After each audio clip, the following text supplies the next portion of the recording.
Assalamualaikum warahmatullahi wabarakatuh. Nama saya Gusti Ahmad Rivaldi, kelas 10 RPL 3 absen 16. Di sini saya ingin mempresentasikan pemrograman bahasa C++. Sejarah singkat C++.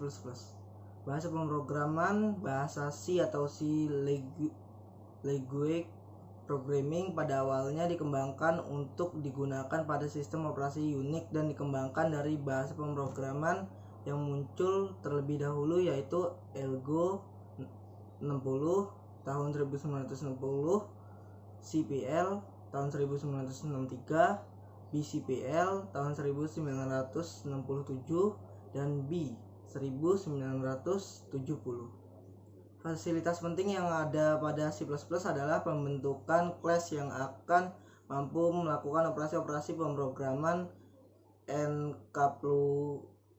enkapsulasi, perlindungan atas data dan fungsi kelas, inheritance, pewarisan data dan fungsi kelas, dan polymorphism, menggunakan satu nama fungsi untuk beberapa tujuan operasi program. Fungsi C++. Fungsi merupakan subprogram yang sengaja ditulis untuk mengerjakan tugas tertentu sehingga memberikan suatu keluaran nilai. Program yang dibuat dengan menggunakan C++ dapat memiliki beberapa fungsi, tetapi setidaknya memiliki fungsi utama, yaitu main, tanda kurung. Selanjutnya, definisi fungsi-fungsi lain dilakukan di luar fungsi itu.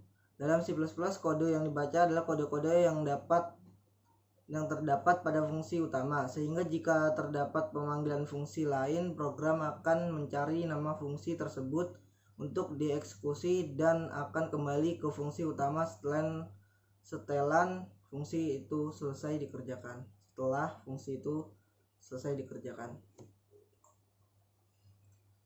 3. Struktur dasar bahasa C++. Program yang dibuat dengan bahasa C++ selalu diawali dengan prosesor direktif, yaitu perintah yang diawali dengan tanda pound atau hashtag atau pagar. Khusus untuk bagian awal program selalu menggunakan direktif hashtag include yang digunakan untuk mendefinisikan file header di dalam kode program. Setelah prosesor didefinisikan, ikuti dengan deklarasi fungsi. Adapun fungsi pertama yang harus ada di dalam program C++ sudah ditentukan namanya, yaitu bernama fungsi main yang ditulis dengan diawali tipe fungsi void main, in main, atau char main. Fungsi selalu dibuka dengan kurung kurawal buka dan diakhiri dengan kurung kurawal tutup.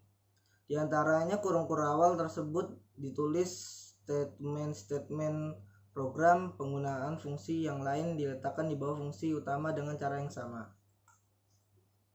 Atribut pemrograman.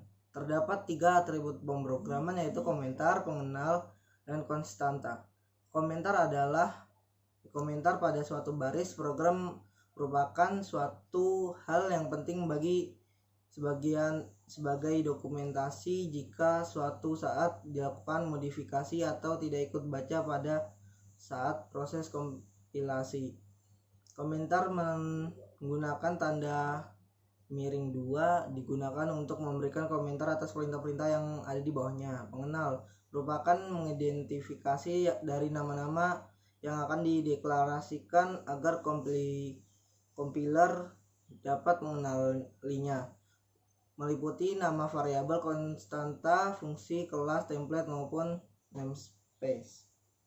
Konstanta adalah jenis pengenal yang bersifat konstan atau tetap, sehingga nilai dari konstanta di dalam program tidak dapat berubah. Konstanta berguna untuk menentukan nilai yang bersifat tetapan, misalnya pi selalu bernilai 3,14. Yang keempat, variabel. Variabel adalah pengenalan yang mempunyai nilai dinamis sehingga nilai yang disimpan di dalamnya dapat diubah selama program berjalan sesuai dengan kebutuhan. Tipe yang kelima, Tipe data. Tipe data berfungsi untuk mempresentasikan jenis dari sebuah nilai yang terdapat dalam program.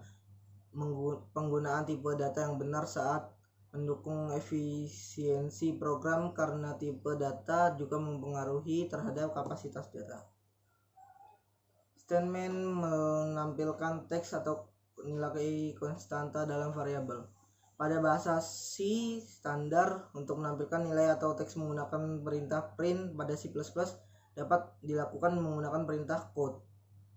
Perintah quote diikuti dengan tanda kurang dari sebanyak 2 kali.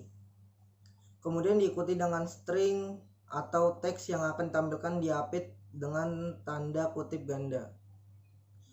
Jika yang akan ditampilkan adalah nilai dari suatu konstanta atau variabel, maka setelah perintah quote diikuti dengan nama konstanta atau nama variabel. Statement input.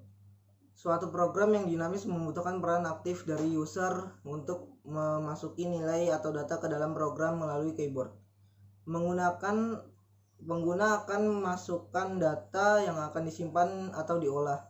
Kemudian pihak lain atau bahkan pengguna sendiri yang akan membutuhkan informasi dari data yang disimpan atau diolah itu. Struktur penulisan perintah atau memasukkan data dari keyboard menggunakan perintah sin. Perintah sin diikuti dengan tanda lebih dari sebanyak 2 kali. Kemudian diikuti dengan nama konstanta atau nama variabel. Di sini saya ingin mempresentasikan hasil C++ saya yang minggu kemarin.